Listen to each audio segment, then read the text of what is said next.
Hey everybody, welcome back to the Vibe Guide. Trying to decide because I look bald like without the earphones. Let's just do this today. You know what I'm saying? Don't always need the earphones. Let's do this. Can you still hear me? Testing. Okay. I know it's been a minute, y'all. I'm sorry. I'm like fresh out the car from work and my little commute. Whoo, I'm tired. But I have been telling people I was like Tuesday, I've been working on a podcast episode and it's coming out and it's Tuesday and it's not done. Y'all, I'm trying. It's just like a lot with a new job. Y'all know how it is. It's just like a lot. So I don't really have the time. It's already getting late. I'm like, oh, I wanted to work out, but it's like work out or do the podcast. It's just like starting to pick and choose. Like I can't fit it all in one day. There's only so many hours in the day, and that's okay. So, anyways, I hope everyone's been having a wonderful week. So I'll kind of start with like the sadder news because I don't like ending on like a sad note. So the month of March has been insanity for me. I feel like I've been pulled in like a zillion directions and like it's like been a roller coaster, which also makes sense because there's a lot of astrological things happening and I'm not an astrologer, but I just follow it for myself. And there's just like a lot of crazy things happening in the skies. And that's usually when it affects us. So lots of retrogrades. We had a lunar eclipse. The sun and Venus are conjunct. So the Venus star or planet has shifted from a evening star into a morning star. So that's got to like change some stuff. You know what I'm saying? Like if that doesn't do it, I don't know what. I don't know how that even happens, but that's what they say. So, anyways, lots of changes, lots of things, time to kind of slow down and pay attention. Retrogrades are that's always the running joke, like, oh my God, Gatorades and Mercury or whatever. But retrogrades are a time to slow down because if you don't slow down, then you end up like homeboy on the news texting out war plans in an app to a bunch of reporters. I don't even the irony of that whole situation. It's hilarious. But yeah, like if you don't slow down during Mercury retrograde, like that's what happens. So slow down and take your time with things. Just like my lovely, amazing tech that I trained today. She took an hour, over an hour to get a patient on a machine today. She's brand new. God bless. She is a nurse, so I did expect a little bit more, but she still is wonderful and she did it. But yeah, she took her time. You know what I'm saying? She took her time, but she did it. So just slow down, like that. Just slow down like that. Slow it way down. So, yeah, also on that note, like shout out to teachers always, but especially in like healthcare. Like when I think back to like when I first started nursing school and how green I was and like I knew nothing. And these teachers build your skills up over like 3, 4 years, however long your program is.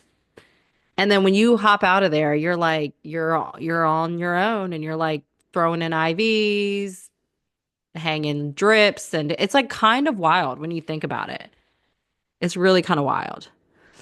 So, yeah, I'm having that experience like as an educator now in this position. And I'm just like, oh my God, it's scary. I feel like I'm like walking around, like when toddlers are like, like always like holding the edge of the coffee table because they're going to bang their head. Like you're like, ah, that's what I felt like today. I was like, baby girl, give me that needle. No, ma'am. We don't go in at 90-degree angles with a 15 gauge needle. No, ma'am. Like straighten that needle out. Thank you. Okay, let's try it again. You know what I'm saying? Like, oh my God. I'm like having like mini panic attacks while I'm on the floor. I'm like, I can't do this. I don't know if I can do this. But yeah, it's all good. I am enjoying the job. I know people have been asking me. Yeah, I like it. It's just new and it's intimidating. And it's kind of weird for me to be like the one that people will look at to be like to know everything when I have honestly such little experience in dialysis. Like I don't really know why they hired me, to be honest with you. But you can train anybody, so I'm trainable. I'm here. And no, I say that. I'm like being bad. I need to stop doing this to myself. You see about self-talk and mindset? I know why they hired me because I'm a great human being. And if you saw this face and this energy and this attitude and you were a brand new PCT and dialysis and you knew you were going to be putting 15 gauge needles in someone's arm at some point, wouldn't you want me to be on your team? Because I feel like you would. Because I'd be like, babe, we got it. Like, I'm going to hold your hand. We're going to do this. And you're going to be a great patient care tech because I'm going to train you and I'm going to show you everything. You know what I'm saying? And that goes a long way. I might not know it all, but like we're going to find it out together, okay? We're going to do this, okay? So, that means a lot. But yeah, I and like shout out to preceptors because they do it all while getting paid like $1 extra and they have their own set of patients to keep alive. And then they have this like little minion following them behind, or they have to watch this little minion put like IVs in someone's arm, or for me in dialysis it's massive needles and like setting up a machine and making sure people don't get air embolisms. And oh my gosh, it's kind of crazy. Like preceptors, y'all deserve way more because it's a lot of pressure, it's a lot. And then for some reason preceptors never get like an easy assignment, like because they're usually the most experienced on the floor. Like I found that in hospitals, they always would end up getting the most complex patients. But then I'm like, why would y'all do that? Because they have a little person with them. Like you're giving them like the hardest patients. Like that's not right. But that's just how it rolls because they're like, well, no one else has had experience with X, Y, and Z, so we got to give it to this person. It's rough. Healthcare is brutal. So, anyways, yeah, I'm tired after today. I literally felt like I was running around after some toddlers. I was like, don't do that, don't do that. Wait, wait, wait, wait, wait. But it's all good. It's fun. I enjoy it. So more to come on that front, I'm sure. I still don't know where I'll be sent. I don't have any idea.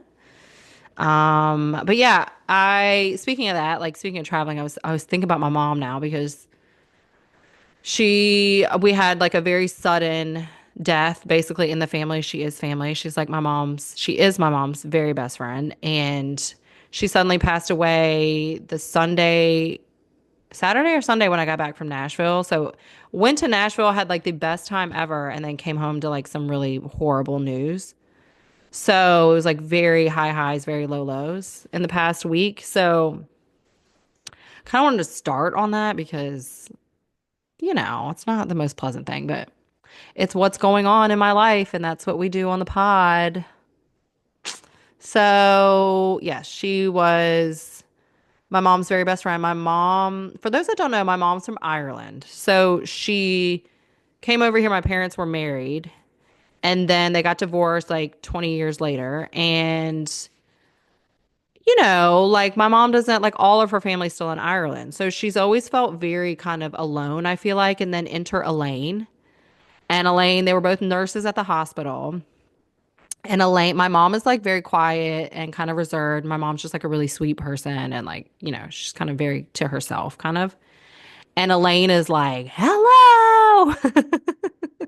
Woohoo! Like, let's go. Blonde hair, big hair, big jewelry, mascara, lipstick, the whole thing. And she is just the most loving. I mean, she gave the biggest hugs of your life. Like, you could barely breathe. She just give you the biggest hug, the biggest kiss. Like, it's like you never left. You just pick up right where you left off. Like, she was just like the complete opposite of my mom. And then, from that point on, and I must have been like 6 or 7 when they met. Maybe a little bit older, maybe, but then they were just like inseparable. And then like we just kind of hung out all the time, Halloween parties, vacations, like day to day, dinner, dinner at our house, dinner at their house, like just always together. And my mom and her were just like best buddies, like literally Lucy and Ethel, just like making each other pee laughing. So, really, really, really a big loss for all of us, especially like her family and, my mom. So, that's been really, really tough. Um, this is the first time I've really had, maybe the second time I've really dealt with like grief. Like really like that like gut-wrenching, like heart-hurting grief. And the first time was everything that went down with my family and my dog. That was like really, really, really, really, really hard for me. And this is like the second. So it's a really big loss, but I think because I'm so spiritual at this point in my life, that obviously I'm grieving, but I also know that just because like her earthly body, she's not a personality in her earthly body, but she was such a big personality that I think it makes it more real and like surreal at the same time that like this big presence is not in our lives anymore, like this massive smile and oh my gosh, I could just go on and on and on. She's just like the best human in the world and just brought so much joy to the world. I mean, she just lit up every room. And she was also, I know I mentioned this, a nurse, but that's how the end of her life started to come because she was at work and she caught a patient that was falling and she ended up hurting. She thought she pulled a muscle in her chest, but it ended up being lymphoma and she had a tumor on her chest. So it just goes to show you, like, and she literally would give like her daughter shared a story at her funeral that, she had a patient that didn't have shoes, and she literally took off her shoes and gave her patient her shoes right then and there. It was just like, go home, like, keep the shoes, like no big deal. And just that's the kind of person she was. So it's just when you have such a big presence of a human being that goes away so suddenly, it's hard to manage that. It's hard to like really wrap your head around it. Um, but for me, I know that just because like that personality is not here, like that physical body is not here, like I know her soul, her spirit is like always with us. Like I know it is, I know that we don't go that far. We go into a different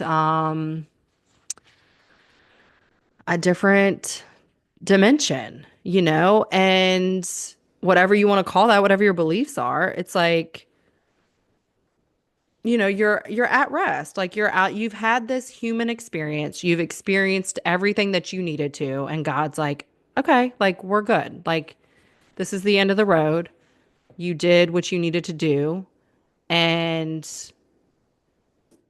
now it's time to reconfigure. You know what I'm saying? Like, so for me, it's never like fully like, oh, I'll never see you again or never feel you again or never like for me, it's not really that. So death is very, and I've been on like the other side of death too, like being a nurse, like of like taking care of the physical body after death and like cleaning and bringing bodies down to the morgue and stuff like that. And there's something very, I don't know. Like it really changes your perspective on death. Like when you are in that, when you've been around that, because some people don't ever experience that in their life until they have a loved one that passes. But like healthcare workers and, people who are in that field, we see it all the time. It's like there's just something so the physical body just doesn't mean as much. Like it just doesn't like I don't know. I know that there's no soul in there. There's nothing in there. It's a bunch of cells that are here and they're going to be disposed of however that person wanted, and it's not anything to do with like your soul. Your soul has gone. It's left.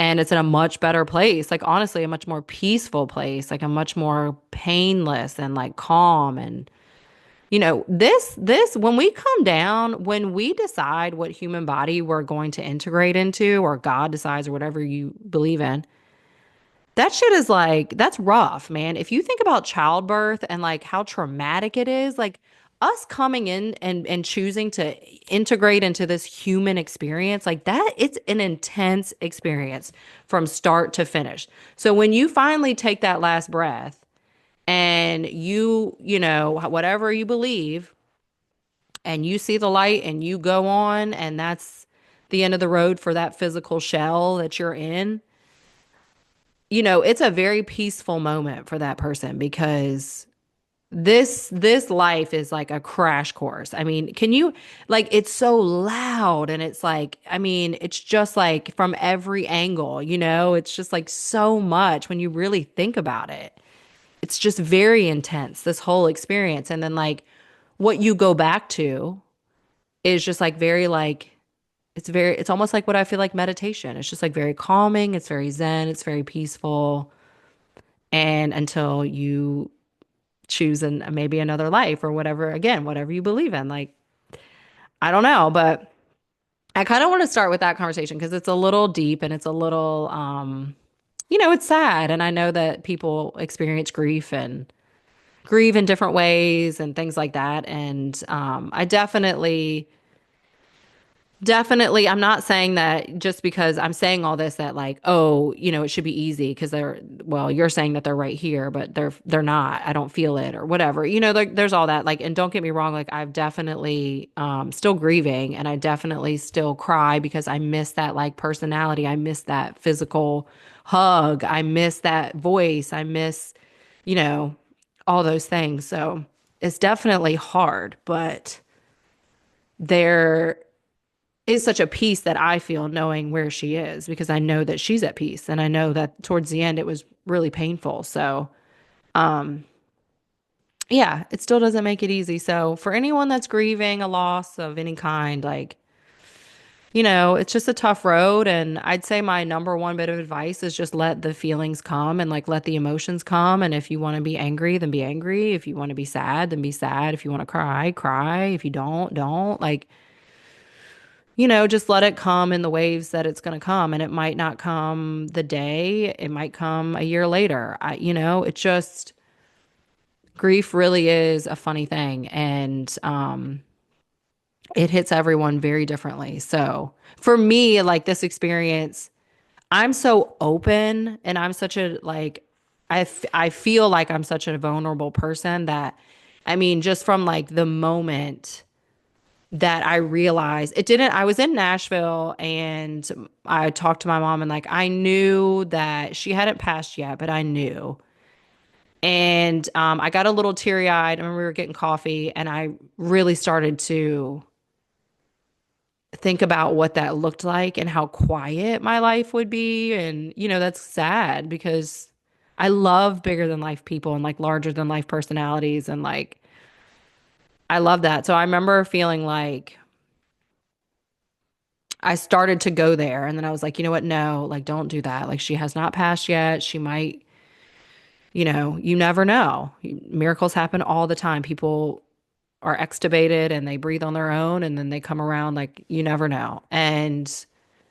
But I just had a feeling and I remember flying back. It was a really turbulent flight because there was horrible weather all up and down the East Coast, like tornadoes and all kinds of stuff. So my flight was delayed. And I remember just like praying and praying and praying and praying and praying.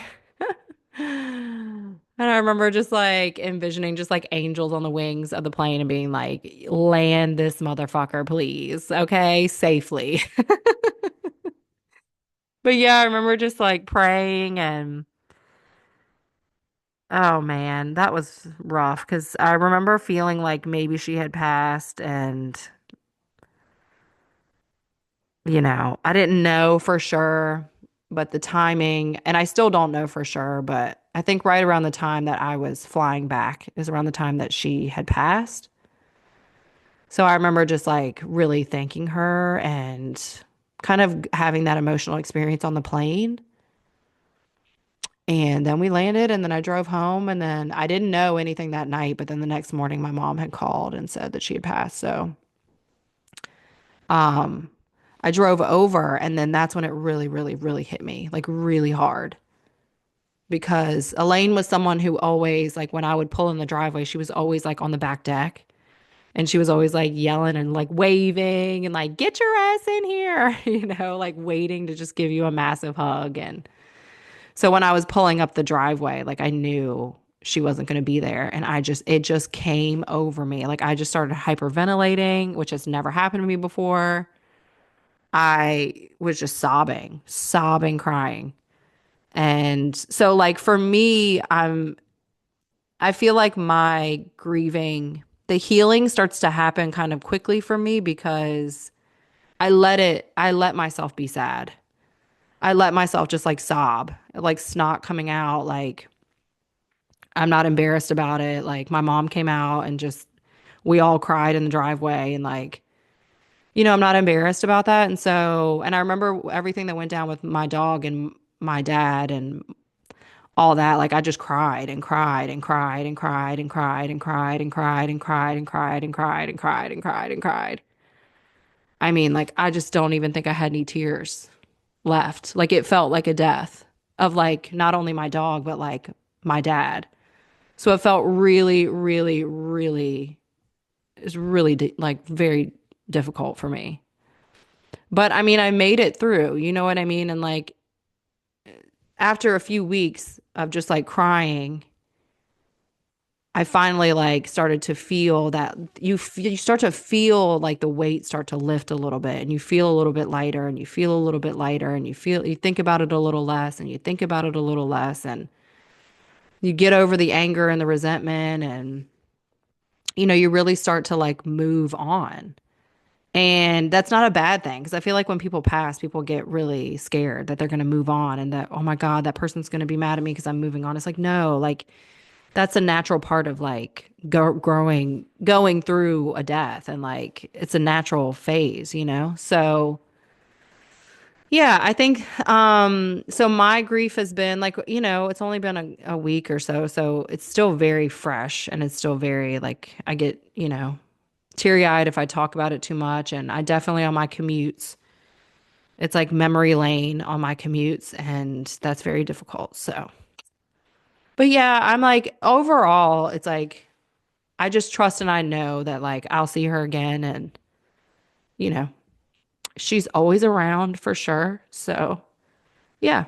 Not to be all sappy and whatever right off the bat, but like that's where I am. Like it's, this is real life. This is why I do the podcast. It's sad. So, it's okay to be sad. It's okay to miss people and, have all the emotions. So, anyways, I'll move on from that kind of sad topic and we can go to Nashville.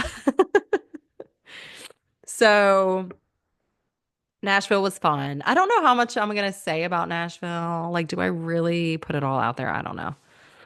Um, and not for me, but for like the other people involved. I'm like, do I really want to call people out? I just feel like to keep it really authentic with myself, I'm just gonna call people out. So I go to Nashville and we have so much fun. It's with two girlfriends.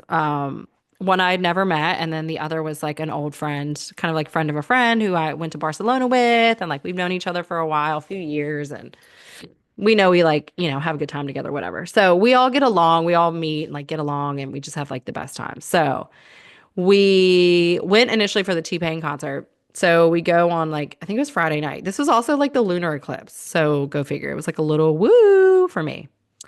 So we go have so much fun at the T-Pain concert. The only thing at the T-Pain concert that was annoying to me, not to mention the $50 Don Julio shot that I bought, and then I left her like a ridiculous tip too, like a shot. Oh my God. Anyways, so we were just like minding our business at per usual. That's usually how it happens. And then this guy just like comes up out of nowhere. And I think he had a friend too or something. I don't know. So he's like trying to like chat me up or whatever. And it's like so annoying because it's like it's a concert. So it's like, ooh, I'm at the bar with her. And the guy's like so where are you from? Like, what and I'm like, yeah, okay, and I'm like trying, I'm just like being polite or whatever, but I'm like, woo, I'm like just trying to like dance with the girls. So at a certain point, I just got like annoyed because like he really wasn't getting the hint. So I took I had like this like rich bitch fake diamond like band on. I got it from Amazon. And I got it for like a dress because it like matched with just like the diamonds.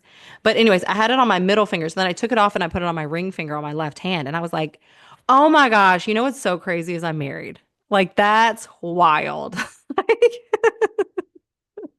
rich bitch married too. Okay. Count all them carrots on that thing. And he still didn't get it. So I was like, okay, whatever. Eventually, I feel like we just like, they went away because they were like, okay, these girls are not, I don't know what they were looking for, but we weren't it, thank God. So we enjoyed the concert, whatever, had so much fun. So then we leave and go out that night. And like for those that have been to Nashville, you'll know, like Broadway's super fun. All the bars are like named after like country singers or whatever, which half of them I had no idea.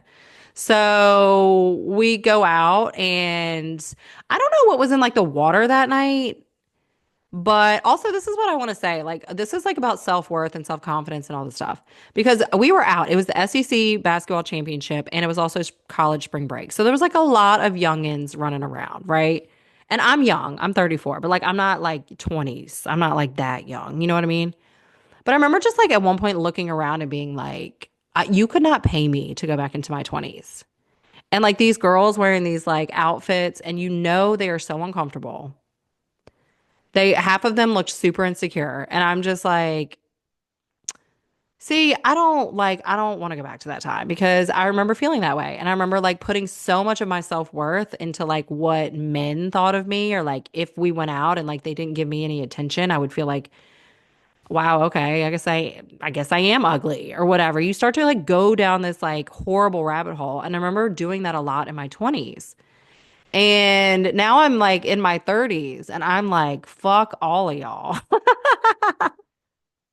I don't give a shit what any of y'all think about me at all. You know what I mean? Like, do I have my insecurities that I want everyone to know about or anything? Like, no, but like, I'm here. I'm good. Like, I don't need the attention to like make me feel worthy or whatever.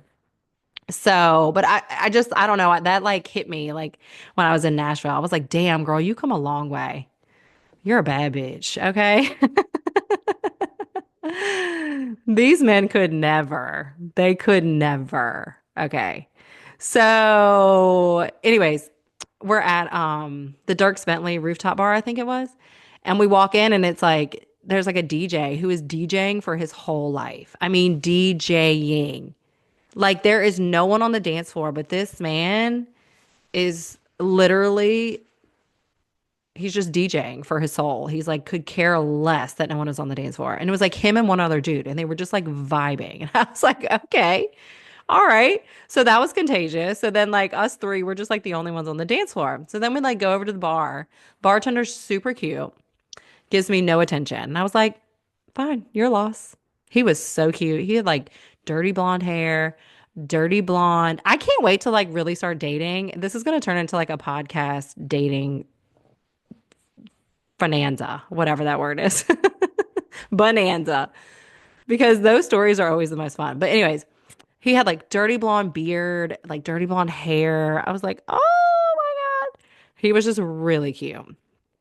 Probably a little bit older too, probably like my age. And I was also kind of like, well, that's a little bit of a red flag. You know what I mean? For me, anyway.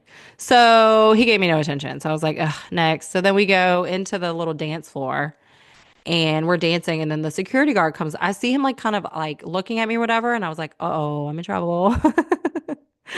And then he like walks over to me and I'm like, oh my God, I'm gonna get kicked out. What did I do? And he comes up to me, he's like, I just have to say, you're like the most beautiful woman I've ever seen. And I was like, oh, that's really sweet. Like, thank you. And he was like, no, like, I'm sure you probably think I say that to everyone, but like, no, a lot of girls walk through these doors and you're the most beautiful woman I've ever seen. And I was like, oh, thanks. Like, I'm not interested though. But I appreciate that. Thank you so much. And he was like, yeah, you don't leave without me getting your number or something like that. And I was like, yeah, okay. Like, no. So then we're just like dancing on the dance floor. And then after that little encounter, I turn around and there's like a white cowboy hat all up in my face, like hitting my forehead. And I'm like, what the fuck is going on? And it's this like, I mean, he couldn't have been more than like 22. There's no way. And he's just like all up in my face. And I'm like, okay, all right. Not interested in you either. But he was cute and whatever. And I also think I give off the vibes that like I'm kind of interested because I am interested in like people. You know what I mean? I'm like, oh, I love your hat. Like, where are you from? Like, you know what I'm saying? And then guys just like take it to another level. And I'm just like, I'm not actually interested like that, but like I'm interested in you as like a person. You know what I'm saying? I'm not like soulless, which somebody told me that the other day, by the way. Someone was like, oh, don't talk to her. She has red hair. You know she doesn't have a soul. I was like, bitch, I have more of a soul than you. Mind your own soul, meanie. That was the meanest thing anyone's ever said to me, for real. It's like, ow, I have a big soul. Anyways, so yeah, I didn't want to like hurt his feelings or whatever. So, anyways, we were like talking and walking around the bar. Then I realized he's with like this other group of guys. And in the group of guys is this black guy, and he's definitely gay. He's giving like little Nas X. And I'm like, yes. I'm like, I like light up like a Christmas tree and I'm like, gay bestie. Yes. Like I always wanted a gay bestie. For real. I'm still manifesting that for me. Do you hear me, God? I want a gay bestie, a gay best friend for real. So bad. So then he's like, we're just like literally like besties all of a sudden. Like, I don't know. We're like taking shots. We're like, woo, woo, woo. Like, let's go. So then we like leave the bar. Like, we got to go. Cause I'm like, at this point, I remember like flashes. Y'all know when you're kind of like browning out, blacking out a little bit and you try to think back to the night before and it's like just like picture frame flashes of things. And I remember like looking up and there were like these like VIP sections that people were in and like the security guard was standing in there, like kind of like just looking at me. And I was like, ooh, okay, gotta go. Gotta go. We gotta go. So grab my gay bestie. We are like interlocked holding hands. I mean, not even like this holding hands. We are like in fingers interlocked holding hands. Like we are besties for life. So we run out of the bar. I don't even know if anyone followed us, but like we were like down the steps because y'all know every bar in Nashville is like 15 stories, by the way. So we're like starting to go down the steps. We hit Broadway, honey, and we are just skipping down the street. And that is my literal most favorite memory of Broadway. Holding my gay bestie's hand and just skipping down Broadway. I was like, nothing can stop us until we get to the next bar and we run into the guys that we ran into the night before. And I guess like my gay bestie was like not down with like that crew. So he was like, I gotta go. And then all of a sudden our hands unfurled from each other and he was just like lost in the sea of people. And I was like, gay bestie, come back. Oh my God. I was like devastated. It was like Jack. I was like, don't let go, Jack. Don't let go. And he let go. And he was just like lost in the sea of people. But I do remember seeing that white cowboy hat a couple more times, but I think I was like dodging that. Dude with the white cowboy hat, which there's a lot of dudes with the white cowboy hat, but I remember seeing that guy and I was like, ooh, okay, well, I'm just gonna jump in this bar. And then they didn't follow. So that was sad. But that was like my favorite memory of like the whole trip. I was like, oh my God, we're like literally skipping down Broadway. Ah, I love this for me. So, anyways, we go into this bar and like we're talking to the corporate dudes that we met the night before. They were there for like a business trip or whatever. They were cool. They were nice. Um, and anyways, there was one that was like kind of cute, whatever. We were like chatting. He was giving like Hampton Sydney. So I was kind of like, of course I would gravitate towards this man, but like I'm really not, I'm not interested. You know what I mean? So then we go to another bar and then very abruptly that whole crew of people, because like more people added to that. They're like, oh, we gotta go. Like we gotta go now. And I mean, they were like out of that bar like in 2 seconds. I don't know what happened. So they left, and then it was just like the three amigos again, and we're just like sitting here at these big ass tables by ourselves. And then in comes some guy, and we're like, I listen, at this point, I don't even know. I was just minding my business. I got photo evidence of me minding my business. I was sitting in my bar stool, minding my business at my table, drinking my Corona. In comes homeboy, and my friend starts talking to him because he's like by himself. She starts talking to him, which I don't remember any of this. I was told this. So she starts talking to him. And then all I remember is like him being right next to me and like in my face. And I was like, oh, okay. You're really cute. Who are you? Like, where did you go? Like, what the fuck is going on? Like, because I remember I was like kind of bored. I was like, you know what? I'm kind of bored. Like, should we go somewhere else? But it's kind of like 2 o'clock in the morning now. Like, I don't know. What do we do? And then, yeah, in comes like Mr. Cutie Man. So I was like, okay, that's cute. So then he sits down, and I remember, I'm such a bitch. I remember being like, nope, nope. Like, you got to get up. You got to go. You got to go because I know you got 35 million bitches in your phone right now. Like, you're too attractive. You're just like one of those guys. You could tell he had like a good body, whatever. And if you're listening to this, yeah, I'm gassing you up, but just wait because I'm going to tear you down in like 2 seconds. So he has like clearly like he's like super tall. He's like six something. We find out later because someone got a photo of his fucking driver's license. 6'4". He's 6'4". And anyways, like, very attractive dude, just like super fit, whatever. Given like very California cool, like kind of long hair, beard, whatever, like very attractive. So immediately I'm like, no, been there, done that. You're too good looking. I'm over it. Like I want like you know what I want? I'm gonna tell y'all right now. I want a man. And I'm looking in Nashville, like for why? I want a man that owns a farm, preferably maybe like Wyoming or something, or a ranch. You know what I'm saying?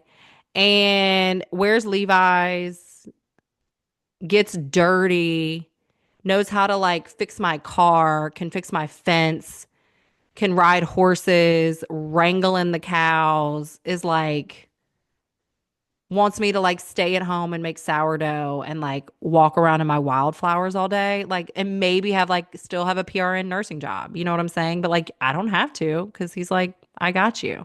You know what I mean? That's what I want. So what walked in, I was like immediately no. And preferably like maybe in his 40s. And I've said this before, like potentially divorced, maybe has a kid or two, but like has a healthy co-parenting situation, and then like maybe I had just like one kid. I'm putting that out there. So now all of you know. So like what walked in, I was just like, nah, no.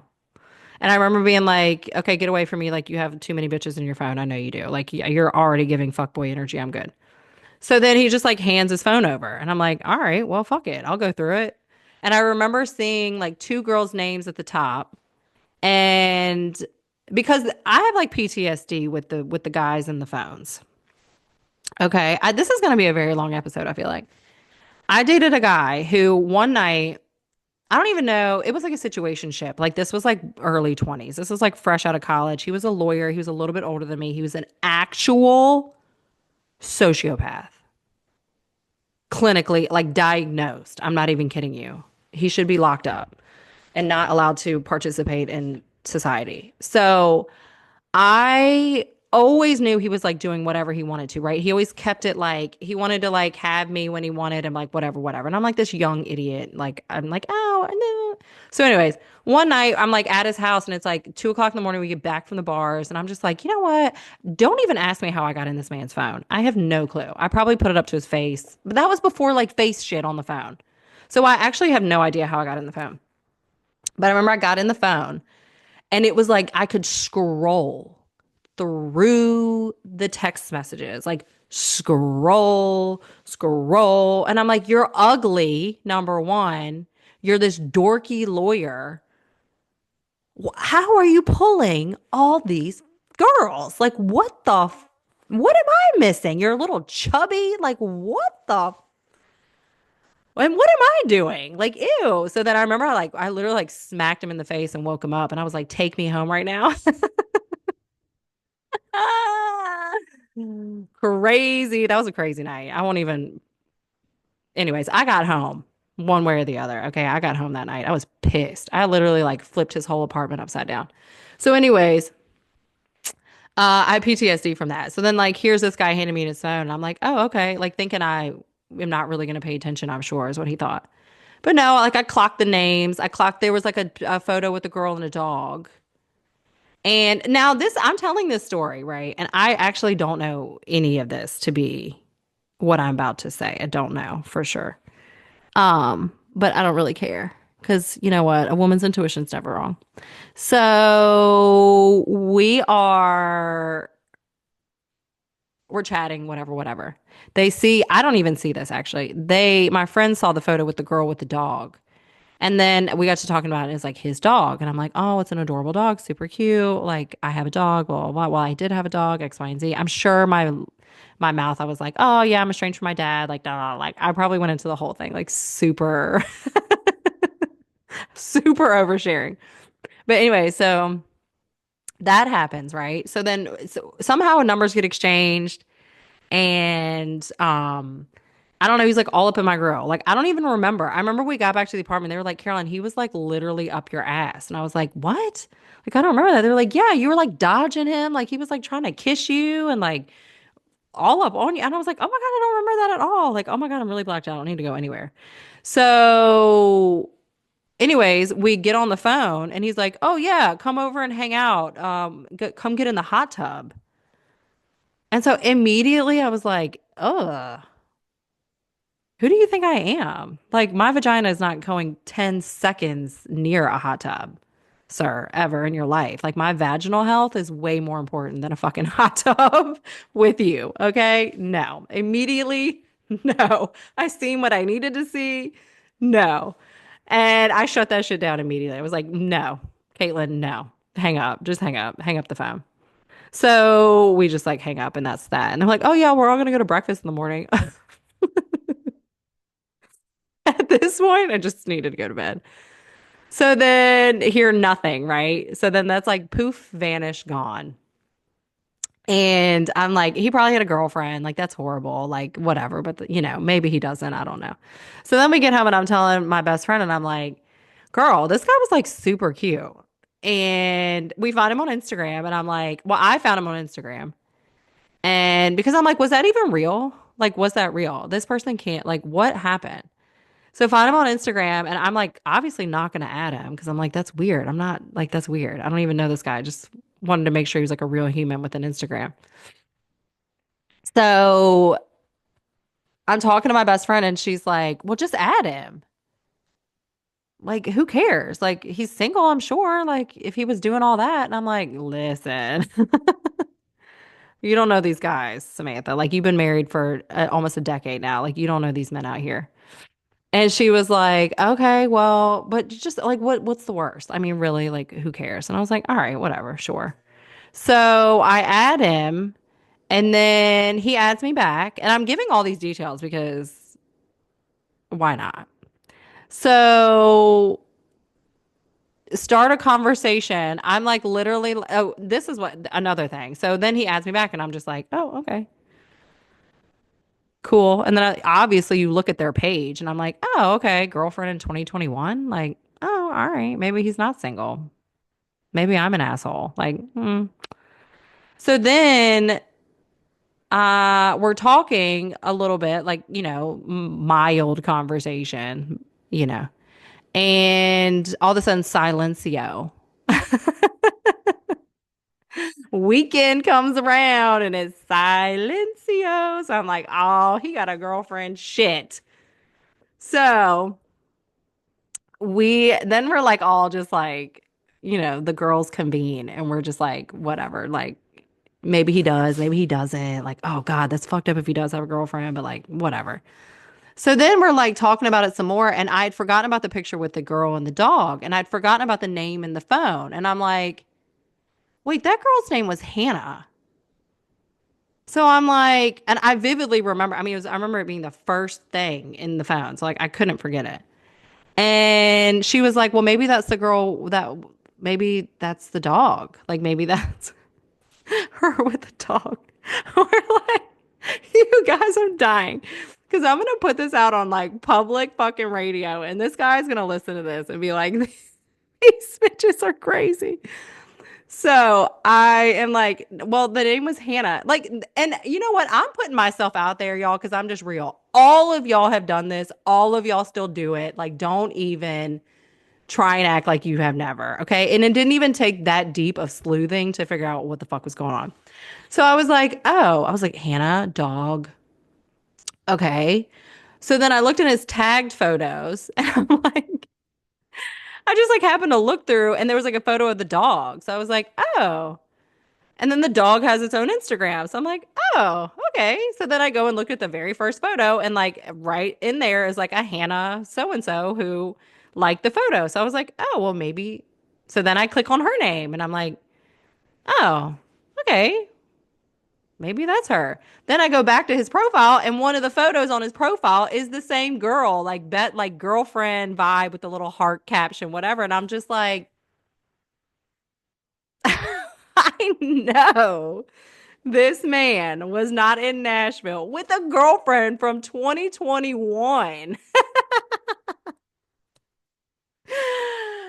Y'all, 2021. It is 2025. You've been dating this girl. I don't know y'all's fucking life. I don't care. But whatever has been going down, she's been in your life since 2021. And you were out in Nashville acting a fucking fool in these streets, cheating on your girlfriend. Oh, no. I was like, you know what? I feel bad because I was trying to give that man the benefit of the doubt. I really was. But just that was a long story, but that took about 3 minutes to figure out. And I was like, damn, that actually pisses me off for her. And y'all, I had a slight, I was just like, you know what? There was like one little ounce of me, because y'all know I'm just like that kind of bitch. I was like, I should DM her. I should just DM her and be like, I just want you to know that your man was out running these streets in Nashville. Because I've done it before. Okay. I have done it before. I have sent a message and been like, listen, if this is your man, he's my man too. So what are we doing? I have definitely done that before. But yeah.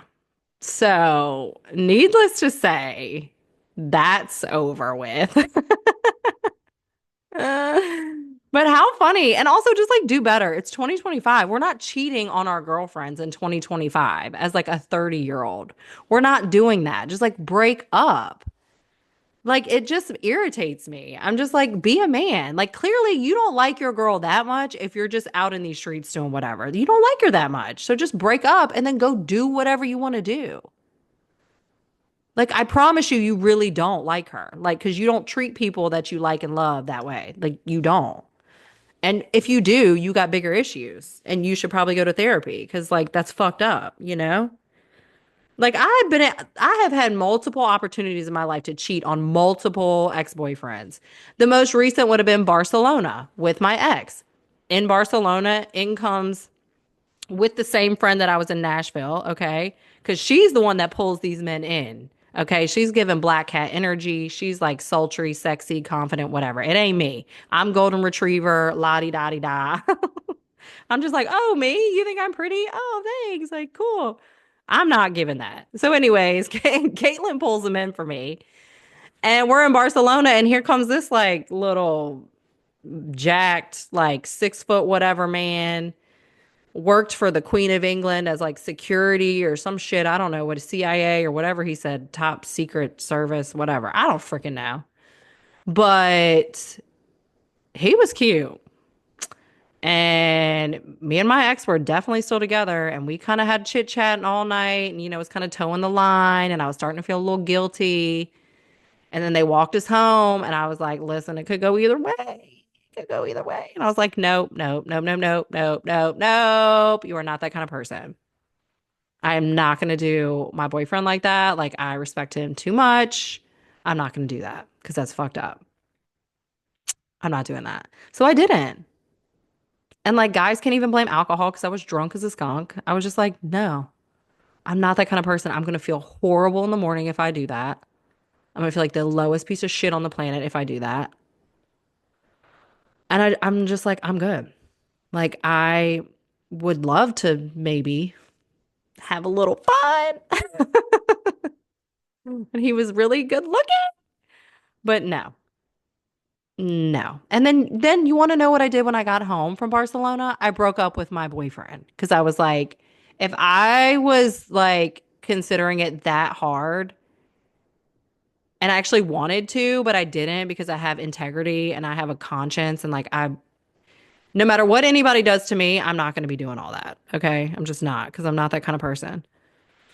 And yeah, so we broke up and that was the end of that.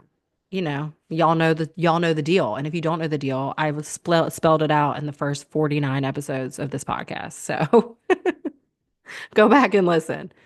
But yeah, I just don't get it. I don't understand the concept of cheating. You know what? And I'm saying cheating, but also I could be completely wrong. They could have an open relationship. I highly doubt it because she was sending like wholesome photos of like dog sitting their dog. Oh, that poor girl. I feel bad for her. Girl, if you ever come across this girl, yes, it's your man I'm talking about. And yes, get a new one because she is cute and she deserves better. So, ew. Just the ick. You know what I'm saying? I'm going back in my closet, like black. I say closet like I'm gay. Maybe I am. Maybe I should be gay. Damn.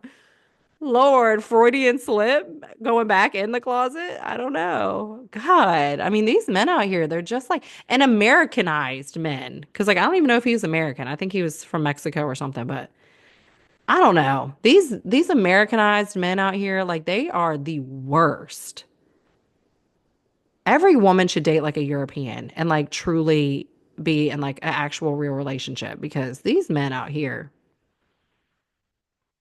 mm-mm, mm-mm-mm, no, no, no, no, no.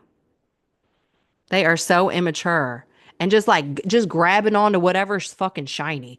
Ooh, I like her. Ooh, I like her. And also American women do better, like have more self-respect and like self-worth. Like, ew. You know what I'm saying? Like just because somebody who's very attractive, that man is was 10 out of 10. He is very cute. Okay. But have a little bit more integrity than that. Ugh. No. Because you know, anybody that attractive, they definitely got a girlfriend. I'm sorry.